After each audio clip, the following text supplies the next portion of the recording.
नमस्ते। आज हामी एकदमै जटिल तर त्यति नै आकर्षक विषयमा डुबुल्की मार्दैछौँ। आज हामी मानवताकै सबैभन्दा पुराना ग्रन्थहरूमध्ये एक ऋग्वेदको संसारमा प्रवेश गर्दैछौँ। यो केवल भजनहरूको सङ्ग्रह मात्र होइन, यो त देवता, अनुष्ठान र अस्तित्वका गहिरा प्रश्नहरूले भरिएको एक प्राचीन संसारको झ्याल हो। त्यसो भए त्यो प्राचीन संसार कस्तो थियो होला? आउनुहोस्, यो बुझ्नका लागि हाम्रो यात्राको सुरुवात गरौँ त्यहाँका मुख्य पात्रहरू अर्थात् ती देवताहरूलाई भेटेर जसका लागि यी भजनहरू गाइन्थ्यो। हाम्रो यात्राको पहिलो भेट हुनेछ अग्निसँग। उनी मानव र देवलोक बीचको सबैभन्दा महत्त्वपूर्ण पोल हुन्। अग्निको भूमिकालाई जति जोड दिए पनि कम हुन्छ। उनी बिना त स्वर्गसँगको संवाद सुरु नै हुन सक्दैन। उनी नै माध्यम हुन्। यहाँ एउटा एकदमै रोचक कुरा छ। भजनहरूले अग्निको जुन जटिल स्वभावको वर्णन गर्छन् नि, त्यो अचम्मको छ।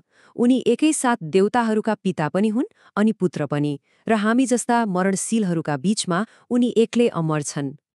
भजनहरूमा मानिसहरू सिधै अग्निसँग बिन्ती गरिरहेका छन्, होइन त? यसले के देखाउँछ भने कुनै पनि अनुष्ठानका लागि सबै देवताहरूलाई एकै ठाउँमा बोलाउने महान संयोजक नै अग्नि थिए। ल, अब अग्निबाट अघि बढेर ऋग्वेदका सबैभन्दा चर्चित देवता, देवहरूका पनि राजा इन्द्रतर्फ लागौं। इन्द्रलाई ऋग्वेदको महानायक नै भन्दा हुन्छ। उनको अपार शक्ति र ठूला ठूला विजयका कथाहरूले ऋग्वेद भरिएको छ। इन्द्रको पहिचान खास गरी ब्रह्माण्डकै ठूला ठूला युद्धहरूले बनाएको हो, र तीमध्ये सबैभन्दा प्रसिद्ध कथा हो महान राक्षस वृत्रको वध। सोच्नुस् त, भित्र एउटा यस्तो सर्प राक्षस थियो जसले संसारको सारा पानीलाई रोकेर राखेको थियो। उसलाई मारेर इन्द्रले जीवनलाई नै सम्भव बनायो। यही एउटा कार्यले उनलाई एक महान उद्धारकर्ता देवताको रूपमा स्थापित गरिदियो। यो प्रश्न एकदमै महत्त्वपूर्ण छ, किनभने एउटा साह्रै रोचक भजनले इन्द्र र उनका साथी आदिका देवताहरू अर्थात् मरुत्कणबीचको एउटा नाटकीय संवादलाई देखाउँछ। यसले उनको चरित्रको एउटा अर्कै पाटो पनि उजागर गर्छ। यहाँ इन्द्रले मरुत्गणलाई जसरी प्रश्न गरिरहेका छन्, त्यसले के सङ्केत गर्छ भने आफ्नो सबैभन्दा ठूलो लडाईँमा उनले सायद आफूलाई एक्लो र धोका पाएको महसुस गरे। तर जवाफमा मरुत्गणले पनि आफ्नो शक्ति देखाउँछन्। उनीहरू भन्छन्, हामी तपाईसँग सामेल हुन तयार छौं, र यसरी एकताका लागि अनुरोध गर्छन्। हो, यो भनाइले इन्द्रको गर्वलाई छर्लङ्गै पार्छ। उनी त्यो महान विजयको श्रेय अरू कसैलाई दिन तयार छैनन्। त्यो केवल उनको एक्लो प्रयास थियो भनी दावी गर्छन्। र अन्ततः प्रशंसा र संवादबाटै यो द्वन्द्व समाधान हुन्छ, अनि उनीहरूको गठबन्धन फेरि एकपटक बलियो बन्छ। अब अग्नि र इन्द्र त मुख्य पात्रहरू भइहाले, तर ऋग्वेदको संसार अरू पनि धेरै विविध देवताहरूले भरिएको छ।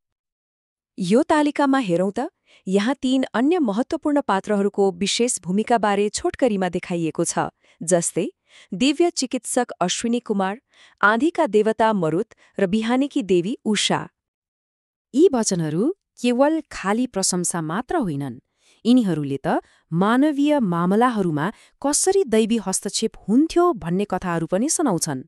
जस्तै अश्विनी कुमारहरूले ऋषि रेवलाई इनारबाट बचाएको यो कथा। तर ऋग्वेद देवता र अनुष्ठानको बारेमा मात्रै छैन। यसले त अस्तित्वका सबैभन्दा गहिरा र आधारभूत प्रश्नहरू सोध्ने आँट पनि गर्छ। यो श्लोकले ब्रह्माण्डको उत्पत्तिलाई लिएर जुन गहिरो आश्चर्य र रहस्य छ, त्यसलाई व्यक्त गर्छ। यसले सोध्छ, सुरुवातमा के थियो र त्यो सुरुवातको साक्षी को थियो? यहाँ हेर्नुहोस् त, भजनहरू भौतिक संसारभन्दा पनि पर गएर चेतनाको स्रोत के हो भनेर प्रश्न गरिरहेका छन्। यो प्रश्नमा कति गहिरो विनम्रता छ। यसले के स्वीकार गर्छ भने मानव ज्ञानको एउटा सीमा छ।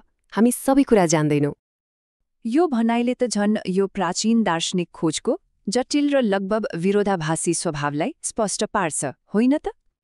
र हो, यही अन्तिम प्रश्नले हामीलाई त्यही गहिरो आश्चर्यको भावमा छोडिदिन्छ जसले हजारौं वर्ष पहिले ऋग्वेदका ती प्राचीन कविहरूलाई यी भजनहरू रचना गर्न प्रेरित गरेको थियो।